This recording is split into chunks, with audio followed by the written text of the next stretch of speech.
2 رکعت نماز عید پیچھے سے امام کے اللہ اکبر. اور آپ کے علم میں ہے کہ نیت جو ہے وہ اس کا تعلق زبان سے نہیں ہے، دل سے. بس دل سے کہے کہ نماز ادا کر رہا ہوں.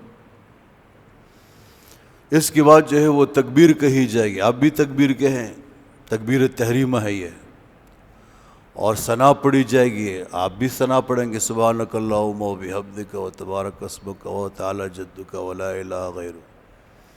ثنا مکمل ہونے کے بعد جو ہے وہ 3 تکبیریں کہی جائے گی، جن کو تکبیرات زوائد کہتے ہیں، زائد تکبیریں، جو ہر نماز میں نہیں، صرف ان 2 نمازوں میں. تو ان تکبیرات میں کانوں تک ہاتھ لے جانا. 2 تکبیرات پہ ہاتھ کھلا چھوڑے، اللہ اکبر، ہاتھ کھلا چھوڑے، اللہ اکبر، ہاتھ. تیسری تکبیر جب کہی جائے گی، ناف کے نیچے ہاتھ باندھ، اللہ. فاتحہ پڑھی جائے گی، سورت پڑھی جائے گی، حسب معمول رکعت مکمل ہو جائے گی. دوسری رکعت جب شروع ہوگی تو سورت ہے، فاتحہ ہے، کوئی سورت ہے وہ پڑھی جائے گی. اس کے بعد 3 تکبیریں جب کہی جائے گی، 3، تو تینوں تکبیروں میں ہاتھ کانوں تک لے جائیں، کھلا چھوڑیں. چوتھی تکبیر جب کہی جائے گی، کانوں تک ہاتھ نہ لے جائیں. یہ رکوع کی تکبیر ہے، رکوع میں چلے جائیں. اور حسب معمول یہ رکعت بھی عام نمازوں کی طرح مکمل ہو جائے گی. پھر امام صاحب کی مرضی مختصر دعا کرتے ہیں. کچھ لوگ خطبہ کے بعد دعا کرتے ہیں. فتاوی جہت میں ہے کہ خطبوں کے بعد دعا نہیں ہے، نماز کے بعد مختصر دعا اگر کرے تو کر سکتا ہے.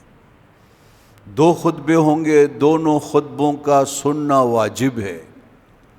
آپ نے بھی دیکھا نا، کچھ لوگ نماز پڑھتے ہیں پھر جانا شروع، خاص کر جو آخر والے لوگ ہوتے ہیں. ان کا سننا واجب ہے. دونوں خطبوں پڑھنا سنت ہے اور ان کا سننا واجب. جتنے بھی خطبے عیدین کے خطبے ہیں، حتیٰ کہ نکاح کا خطبہ، ان تمام خطبوں کا سننا واجب. واجب کا معنی خاموش رہو. بات اشارہ تک کی جاتی کہ آپ کسی کو اشارہ کرے کہ ادھر بیٹھ جاؤ، بس صرف سنو، یہ واجب. 2 خطبوں کے بعد نماز مکمل. اس کے بعد جو ہے وہ انتہائی ادب احترام سے مسجد ہیں یا عیدگاہ وہاں سے تشریف لے جائیں.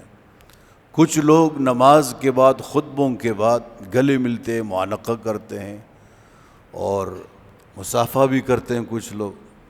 تو یہ شرعاً ثابت نہیں ہے، یاد رکھنا چاہیے. دیکھیے، عقل کے خلاف ہے. خطبوں سے پہلے ایک دوسرے سے باتیں کر رہے ہوتے کہ ادھر بیٹھ جاؤ، ادھر بیٹھ جاؤ، تم کیسے، آپ کیسے. جیسے خطبے ختم ہوتے ہیں، یعنی نماز مکمل ہوتی ہے، گلا ملنا شروع ہو گئے. ایسا لگتا ہے کہ جیسے یہ ابھی جو سعودی عرب سے آیا، ملیشیا سے آیا، اور یہ گلا مل رہے. اور پھر مسجد کے اندر آوازیں بلند ہوتی ہے، ایک دوسرے کو اٹھاتے اوپر کرتے، نیچے کرتے ہیں، اور عید مبارک و اختر مبارک شاہ. یہ بالکل شریعت کے اور عقل کے خلاف ہے، شریعت میں نہیں.